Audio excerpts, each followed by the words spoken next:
नमस्ते। मैं सुलता महाराणा। मेरे YouTube channel SM education the educational platform पर आप सबका स्वागत है। आज हम MST 11 हिंदी कहानी मलबे का मालिक विश्लेषण और मूल्यांकन पढ़ने जा रहे हैं। तो परिचय की ओर चलते हैं। 1925 में जन्मी मदन मोहन गुगलानी उर्फ मोहन राकेश स्वाधीनता के उपरांत पहले दशक के कथाकारों की 4 पीढ़ियों के सबसे युवा सदस्य थे, जिनकी पीढ़ी मानसिकता का निर्माण चौथे 5वें दशक में हुआ, जिसमें द्वितीय विश्व युद्ध की समाप्ति के बाद अवसन्नता तथा भारतीय स्वाधीनता संग्राम के उत्तर काल में बंगाल का अकाल, युवा आंदोलन का दमन, सांप्रदायिक हिंसाकांडों में बुद्धि के फलस्वरूप अंतरिम सरकार के गठन के पृष्ठभूमि में पद लोलुपता और त्याग को भुनाने की प्रवृत्ति विद्यमान थी। इसके कारण ही नई पीढ़ी में प्रेमचंद युगीन आदर्शवाद तथा आदर्श अनुमुखी यथार्थवाद के प्रति अश्रद्धा का भाव उत्पन्न हुआ। विभाजन और विस्थापन के शिकार शरणार्थियों के बने पैमाने पर पुनर्वास ने हिंदी भाषी प्रदेशों के समाज, परिवार तथा जीवन पद्धति में व्यापक परिवर्तन किया, जिसे स्वाधीनता के पश्चात छुटपुट विरोध के बाद सांस्कृतिक बदलाव के रूप में आत्मसात कर लिया गया और जिसका प्रभाव खान पान, तीज त्योहार, पर्व उत्सव आदि में दिखाई देने लगा था। स्वाधीन के संविधान के निर्माण के बाद नीतियों का विकास हुआ, जिससे शिक्षा तंत्र के विकास और विस्तार के फलस्वरूप नारी में भी आत्मनिर्भर तथा अस्तित्व की भावना उत्पन्न हुई, जिसने पारिवारिक सामाजिक संबंधों में उसकी स्थिति को बदलते हुए पुराने दायरों को तोड़ने के लिए प्रेरित किया।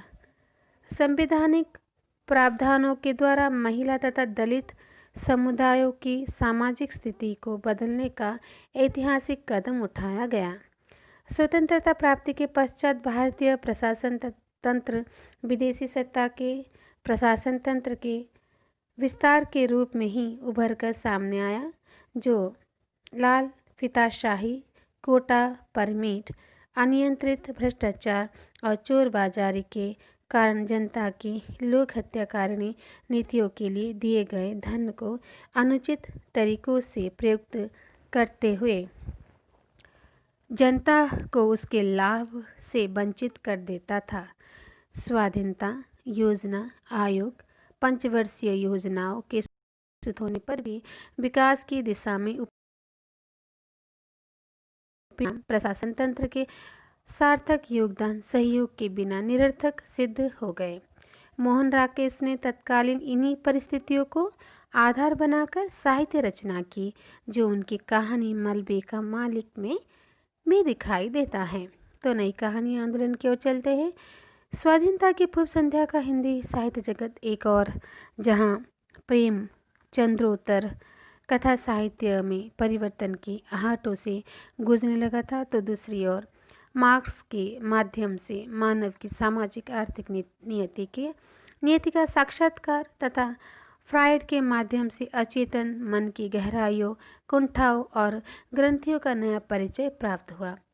20वीं शताब्दी के उत्तरार्ध में देश व दुनिया के बदलने के साथ ही उसे देखने व रचने की दृष्टि में व्यापक परिवर्तन हुआ, जिसको उत्तराधिकार के रूप में प्राप्त करते हुए स्वाधीनता के पश्चात नई कहानी के रूप में नए अर्थात को रचना तथा विचारणा के धरातल पर नए भावबोध के रूप में घोषित कर दिया गया और कफन तथा पुष्प की रात जैसी कहानियों को इसकी पूर्व परंपरा की विरासत के रूप में स्वीकार किया गया।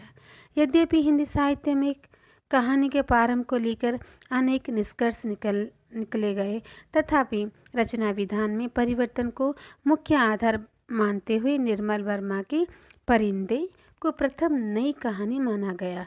सन 1951 में राजेंद्र यादव की कहानी खेल खिलौने तथा 1956 में कहानी पत्रिका के विशेषांक में आए दृष्टिगत बदलाव को आधार मानते हुए 1950 से 1965 तक के समय को नई कहानी का पहला दौर माना गया, जिसमें रचनाकारों ने स्वयं को पहचानते हुए शिल्प तथा संवेदना को नए की तरह परिभाषित करते हुए एक सैद्धांतिक आधार प्रदान करके इस हलचल को आंदोलन का रूप दे दिया।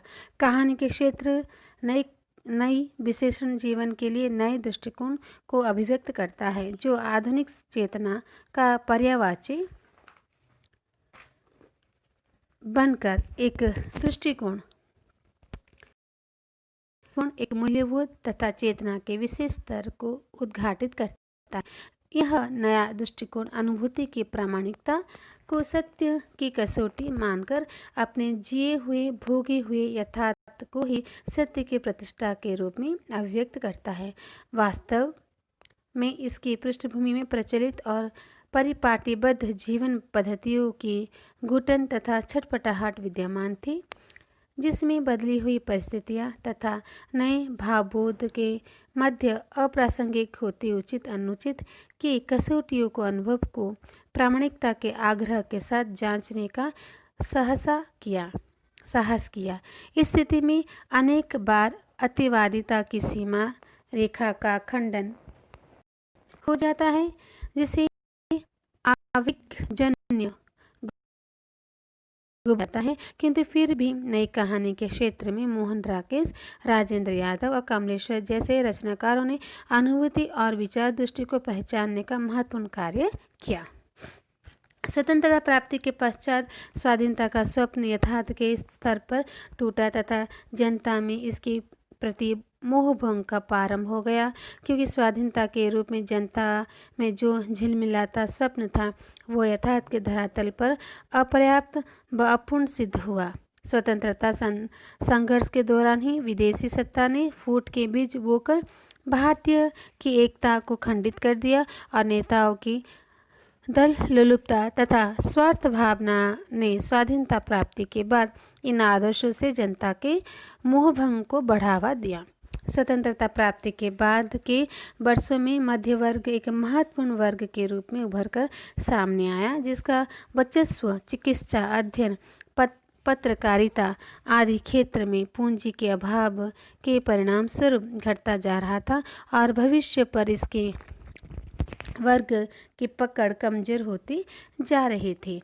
इससे इस वर्ग में असुरक्षा की भावना स्वतंत्रता के प्रति मोहभंग के ठोस वस्तुगत आहार के रूप में विद्यमान हो गई।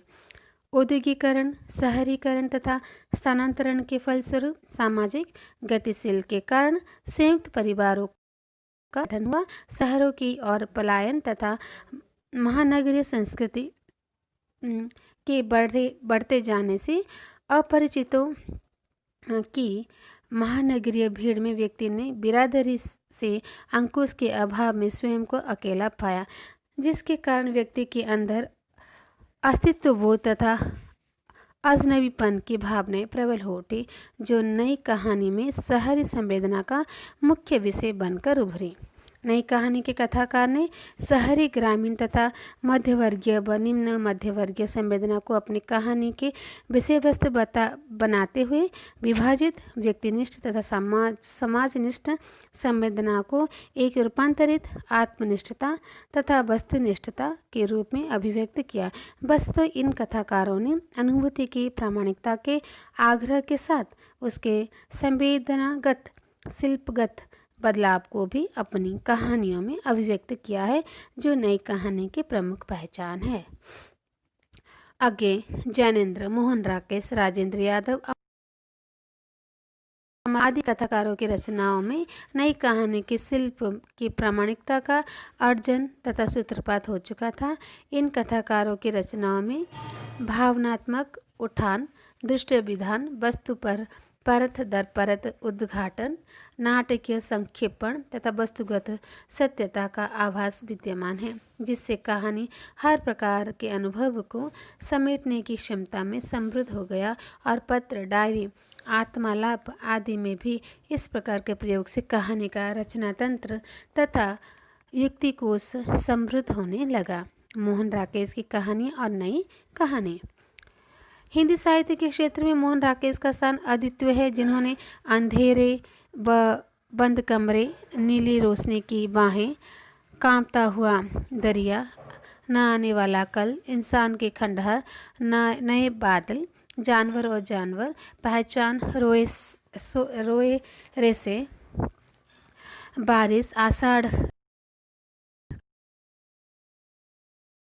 अंडे के छिलके, आखिरी चट्टान तक, बकलम, खुद, परिवेश आदि जैसी गतिविधियों में महत्वपूर्ण योगदान दिया। सन 1950 में प्रकाशित उनके प्रथम कहानी संग्रह इंसान के खंडहर के पश्चात उनकी जानवर और जानवर, आदरा, परमात्मा का कुत्ता, मिसपाल, एक और जिंदगी, ठहरा हुआ चाकू जैसी कहानी लंबी विकास यात्रा को पूर्ण तथा प्रांजलता तक पहुंचने के लिए तय किए गए पड़ावों को दर्शाती है। शहरी संवेदना और असुरक्षित मध्य वर्ग के प्रतिनिधि लेखक मोहन राकेश ने अपनी कहानियों के माध्यम से स्वतंत्रता भारत के मध्यवर्गीय व्यक्ति के जीवन के साथ साथ देश विभाजन, अर्थतंत्र व शिक्षा तंत्र के शोषण, भ्रष्ट राजनीति व नौकरीशाही, आतंक और असुरक्षा जैसे विषयों पर प्रकाश डाला है। इसके साथ ही कंबल, मलबे का मालिक, मंदिर, जानवर और जानवर, नए बादल जैसी कहानियों में उन्होंने स्त्री पुरुष संबंधों को भी पड़ताल की है। मध्यवर्गीय युवा को केंद्र में रखते हुए उनके हताशा, कुंठा और अकेलेपन को मोहन राकेश ने क्वार्टर, ठहरा हुआ चाकू, एक और जिंदगी तथा सुहागिने जैसी कहानी के माध्यम में अभिव्यक्त किया है। नई कहानी के कहानीकार के रूप में मोहन राकेश ने अपनी कहानियों में निरुद्देश्यता, निरर्थकता, अजनबीपन, संत्रास, परायापन जैसी मनस्थिति को अभिव्यक्त प्रदान करते हुए शहरी व्यक्ति को बेबसी का रेखांकित किया। मोहन राकेश अवसाद और लक्ष्यहीनता की स्थिति में रहते हैं, जो कि मध्य वर्ग की पुरानी संरचना और जीवन पद्धति में आए हुए अंतर के कारण भविष्य पर उसकी पकड़ ढीली होने के परिणाम स्वरूप असुरक्षा की भावना के रूप में उजागर होता है, जिसके कारण उनका परिचित परिवेश ही बदल जाता है। संबंधों के बदले समीकरण और विकल्प की तलाश, संयुक्त परिवार की विघटन तथा एकल परिवार के निर्माण ने जीवन का ढंग और संबंधों के भावात्मक को बदलते हुए स्त्री पुरुष संबंधों में भी व्यापक स्तर पर बदलाव ला दिया है। शिक्षा, आत्मनिर्भर तथा सत्व संपन्न नई स्त्री के सामने पुरुष की असहाय अहम की अपर्याप्तता झगड़े का मुख्य कारण बनकर उभरी, जिससे मोहन राकेश ने एक और जिंदगी, सुहागिने, फौलाद का एक और जिंदगी कहानी में मोहन राकेश ने दो व्यक्तियों के अहम के टकराहट में पिसते, चोट खाते बच्चे की भावुकता को अतिरेक के स्तर पर अभिव्यक्त किया है, जिसका कथानक पर प्राय आलोचक द्वारा भावुकता का आरोप भी लगाया जाता है। किंतु मोहन राकेश बुद्धि और भाव के कथाकार है, जो कि कथानक की रचना को जीवन के क्रियाकलाप को घटना विहीन काल विधि के रूप में उजागर कर काव्यात्मक व्यवहार के अनिश्चित से निकलकर पीड़ादायक निर्णय तक पहुंचने की प्रक्रिया को इंद्रिय संवेदना का प्रमुख विषय मानते हैं।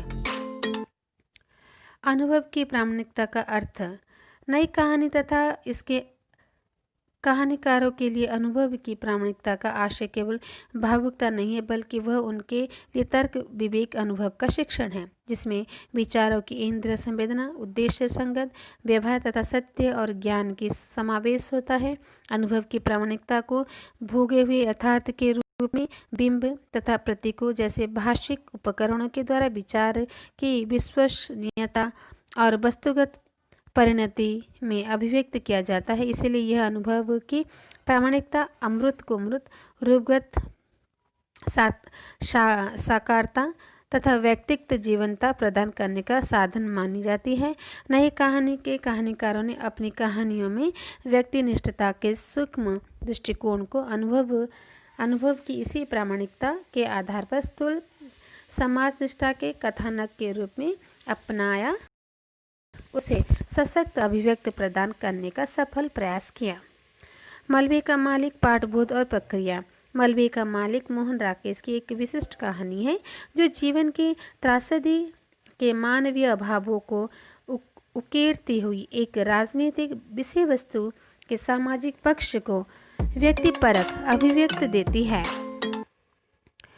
मलबे का मालिक कहानी में वर्णित काल संदर्भ आज़ादी के 7.5 साल वर्ष के बाद है, जिसमें विराट राजनीति संघात का प्रभाव लाखों लोगों के जीवन पर दारुण त्रासदी के रूप में दूरगामी प्रभाव को दर्शाते हैं, जिसमें निरीह व निर्दोष के दंडित होने तथा ताकतवर को न्यायोचित होने का परितोष मिलता है। इस प्रकार मलबे का मालिक कहानी की विषय वस्तु प्रमुख दो पात्रों के माध्यम से व्यक्तिनिष्ठता की अनेक आंतरिक परतों को उगाड़ते हुए समाज निष्ठा के स्तर पर उभार कर उसे एक नया आकार प्रदान करती है।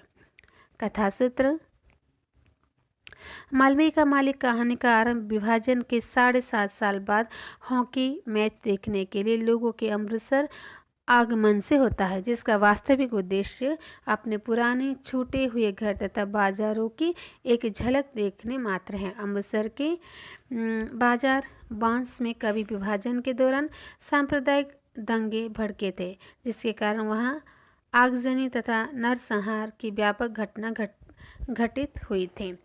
इन्हीं घटनाओं की विभीषिका के मध्य किसी कारणवश एक मुसलमान गनी मियाँ सकुशल बच गया था, पाकिस्तान चला गया था। वही गनी मियाँ आज 7.5 साल बाद अपने पुराने घर की नष्ट हुई इमारतों तथा उसके मलबे को भावुकतावश देखने आता है, तो उसे गली वाले बच्चे उठाने वाले समझकर आतंकित हो जाते हैं। गनी मियाँ के घर के मलबे पर अपनी दादागिरी दिखाने वाला गुंडा तथा हथियार व्यक्ति रखा पहलवान से उसका आमना सामना होने पर अंदर तक हिल जाता है, क्योंकि यही रखा पहलवान गनी मियाँ के घर तथा उसके सदस्यों का सहारक था। गनी मियाँ को इतने वर्ष के बाद अचानक देखने के बाद रखा पहलवान स्वयं में एक परिवर्तन महसूस करता है तथा वो अपने सगीदों को 15 साल पूर्व की वैष्णव देवी यात्रा के अनुभव सुनाने लगता है। सामुदायिक पीड़ा के व्यक्तिगत बयान। मलबे का मालिक कहानी में मोहन राकेश ने गनी मियाँ तथा रखा पहलवान के माध्यम से पूरी समुदाय का जीवन, उसके विश्वास, संस्कार, पद्धति तथा प्रथाओं को उजागर किया है। गनी मियाँ लाहौर से टोली का सदस्य होने पर भी बाजार बांसा तक पहुंचने वाला अकेला व्यक्ति है, जो दंगों में अपने पूरे परिवार को गंवाने के बाद वापस आकर अपने घर को वैसा ही बने रहने की असंभव आशा से उसे देखने अमृतसर आता है। अपने मकान के मलबे के पास पहुंचने पर उसकी स्मृति की तहे तथा पहचान की परतें खुलती जाती है और वह अपनी जिंदगी की आशा आकांक्षाओं, नाते रिश्ते के अवशेष का साक्षात्कार करता हुआ नियति को स्वीकार कर लेता है। रखा पहलवान ठेठ गुंडा लुटेरा है, जो चिराग दिन के पूरे परिवार का हत्यारा है और गनी मियाँ के मकान के मलबे का बन बैठा है। गली वालों की पहलवान सिर्फ एक निर्दयी गुंडा लुटेरा तथा औरत की इज्जत से खेलने वाला व्यक्ति है, जिसमें संवेदनशीलता तथा भावुकता का अत्यंत अभाव है। आमना सामना इंद्रिय संवेद्य और अनुभव प्रत्यक्ष। गनी मियाँ और रखा पहलवान का आमना सामना कहानी का मर्म बिंदु है, क्योंकि गली के लोग को यह आशा है कि गनी मियाँ तथा रखा पहलवान का 7.5 साल बाद आमना सामना होने पर यह अवश्य खुल जाएगी कि रखा पहलवान ही गनी मियाँ के परिवार तथा उसके मकान के विनाश का मुख्य कारण है। तब रखा पहलवान की सारी दादागिरी गली में समाप्त हो जाएगी। रखा पहलवान तथा गनी मियाँ का आमना सामना तो हुआ, किंतु गली वालों की आशा के विपरीत न तो गनी मियाँ को वास्तविकता का पता चला और न ही कहानी के अंत तक रखा पहलवान की दादागिरी और मलबे पर उसके अधिकार भावना की समाप्ति हुई। इसके उलट गनी मियाँ की निरीहता, आत्मीयता, असहायता, नेकी रखा पहलवान को दैहिक तथा इंद्रिय संवेदना के स्तर पर वास्तविक, प्रामाणिक तथा साकार बनती हुई सत्बोधरेख की अनुभूति का अनुभव करा देती है, जो कहानी को संवेदन के उच्चतर स्तर पर ले जाती है, जहाँ गनी की आत्मीयता तथा निस्सत्रता रखा पहलवान को पूर्णतः विशस्त्र और निष्कवच कर देता है। रखा पहलवान के निष्कवच समर्पण में गनी को जैसे अपना ही प्रतिबिंब मिलता है, किंतु यह कहानी आदर्शवाद के स्वप्न पर यथार्थ का चित्रण करती है। इसलिए गनी के जाने के बाद अपनी आदत के अनुसार रखा पहलवान मलबे के पास के लोकु पंडित की भैंस को धक्के देकर हटाता है। यह वास्तव में कहानी के व्यंजना कौशल का अभिन्न अंग है। मलबा और मालिक प्रतिकार्य। मलबे का मालिक कहानी में मलबा व्यंजना कौशल के आधार पर कहानी को अनेक परतीय अर्थवत्ता देने वाला बिंब तथा प्रतीक बनाकर उभरा है। प्रथम अर्थ में मलबा हिंसा तथा विनाश के उपरांत भी उसकी निरर्थकता के रूप में अभिव्यक्त हुआ है, जहां रखा पहलवान द्वारा ताकत व हिंसा के बल पर मिली हुई है। जीत भी मलबे की संदिग्ध मिल्कियत का मालिक बनाती है।